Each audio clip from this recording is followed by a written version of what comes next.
Hi there. We're continuing our journey through the Psalms, the Tehillim, the praises, and we're in Psalm 58. That's in Hebrew lettering, that's Nun Chet. Nun is 50 and Chet is the letter numeral for 8. And so this is, again, Lamnatseach. It's to the choir director, to the chief musician. This is a miktam. Again, this is one of these this word that we're not quite sure what it means, meaning a clever song, a song well put together.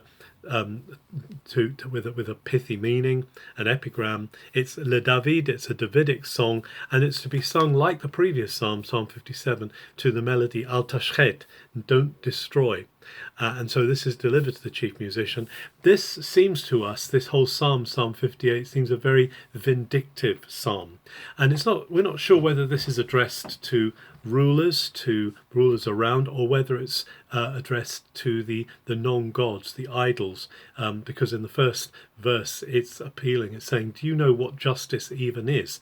Do you know how to judge people fairly? And so, and then the reply comes. The singer says, no, actually, you're constantly plotting injustice. You're constantly trying to pull people down. You're spreading violence. People are just continually practicing evil. The baddies seem to be on the rampage.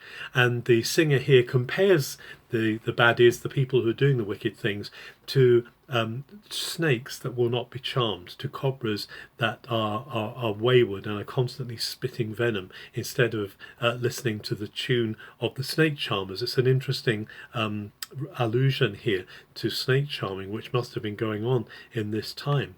And he says, break off the poison fangs, taking on this picture of the cobra that won't be charmed. Break their fangs off, break their teeth off, God, make their weapons useless in their hands. And then there's a wonderful picture. May they be like snails that dissolve into slime. You know, when you drop salt, not that hopefully many do, but you drop salt on the back of a slug or a snail, it just dissolves, like a stillborn child that never sees the sun. These are really vindictive, harsh words that are being used by the singer, but they express the weight and the depth of the anger that they're feeling.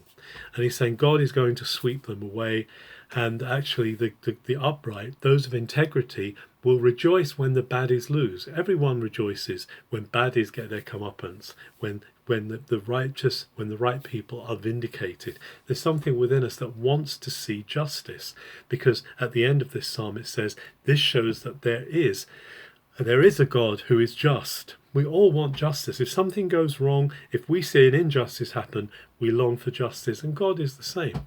God will judge justly. He will judge, he will rightwise, he will bring equity, he will hold the chaos back. So even though the words of this song are really quite hard on our ears, let's recognize that the heart behind them is to see justice and to see iniquity, to see the baddies come to their deserved end. Have a good day.